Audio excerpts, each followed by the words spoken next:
శాసనసభ నియోజకవర్గంలో చంద్రశేఖరరావు గారు అన్నాడు కుట్ర చేసి వేలాది మంది పోలీసులను పెట్టి అర్ధరాత్రి పూట నా తలుపులు బద్దలు కొట్టి అక్రమంగా అరెస్టు చేసి కొడంగల్ ఎమ్మెల్యేగా నన్ను ఓడిస్తే 3 నెలలు తిరిగే లోపలనే మల్కాజ్గిరి పార్లమెంటు నియోజకవర్గం నుంచి రాహుల్ గాంధీ గారు నన్ను ఇక్కడ ఎన్నికల బరిలో దింపారు. ఆనాడు 35 లక్షల ఓట్లుండే, దాదాపుగా 3000 పోలింగ్ బూత్లుండే. 14 రోజుల్లో ఎక్కడ పోవాలనో ఎక్కడ తిరగాలనో ఎవరిని కలవాలనో ఎవరిని ఎన్నికల్లో ఏ జట్టుగా పెట్టాలనో తెలియని గందరగోళ పరిస్థితి ఉండే.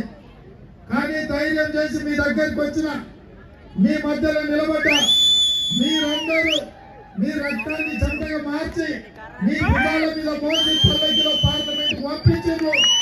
ఆనాడు మీరందరూ ఈ ప్రాంత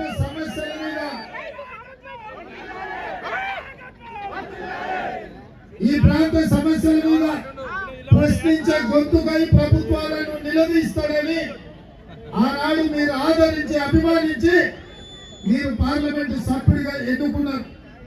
మీరిచ్చిన మద్దతు, మీరిచ్చిన బలంతో ఏ ఒక్క రోజు కూడా సెలవు తీసుకోలే. గల్లీ నుంచి ఢిల్లీ వరకు మన సమస్యల మీద కొట్లాడి మన ప్రాంత సమస్యల్ని ప్రశ్నించే గొంతుగా మారి అటు పార్లమెంటు నుంచి ఇటు రాష్ట్ర శాసనసభ వరకు ప్రతి అంశాల మీద మనం కొట్లాడి ఈ ఫలితాన్ని చూసి సోనియమ్మ కాంగ్రెస్ పార్టీ అధ్యక్షుడిగా చేసి తెలంగాణ రాష్ట్రంలో చంద్రశేఖరరావును ఓడించాలి. చంద్రశేఖరరావును ఓడిస్తేనే 4 కోట్ల తెలంగాణ ప్రజలకు మేలు జరుగుతుందని చెప్పి సోనియమ్మ నాకు చెప్పింది. ఆమె ఆశీర్వాదం తీసుకొని బయలుదేరి మన డిసెంబర్లో ప్రజలందరూ అండగా నిలబడి ఆ ఎన్నికల్లో చంద్రశేఖరరావును తెలంగాణకు చేసిన అన్యాయాన్ని దృష్టిలో పెట్టుకొని డిసెంబర్ నాడు ఎన్నికల్లో చంద్రశేఖరరావును ఓడించారు. ఇందిరమ్మ రాజ్యాన్ని గెలిపించారు. ప్రజా పాలన తీసుకొచ్చింది. ఇవాళ కేసీఆర్ ను ఓడించారు మీరు, కేసీఆర్ ను ఫామ్ హౌస్ కు పంపించారు మీరు. ఇవాళ కేసీఆర్ ఇక లేవలేడు, కారు షెడ్డుకు పోయింది, కార్ఖానా నుంచి మళ్ళా వాపసు రాదు. ఇక తూకానికి అమ్మాల్సిందే. ఇక తూకం కోసం పాత సామాన్లను గజ్జల ఫామ్ హౌస్ చుట్టూ తిరుగుతారు, తూకానికి ఎంత అమ్ముతామని. అయినా సిగ్గు లేకుండా నిన్న మొన్న ఆయన బయలుదేరి బస్సు వేసుకొని, కారు అనుచెడ్డని చెప్పి బస్సు వేసుకొని బయలుదేరి నిన్న మిర్యాలగూడలో చూసినాం, సూర్యాపేటలో చూసినాం, భువనగిరిలో చూసినాం. ఆయన విమానం చూస్తుంటే తిక్కలోడు తిరణాలకు పోతానంట, ఎక్కడిక దిగనికనే సరిపోయిందంట, చేసిందేం లేదంట.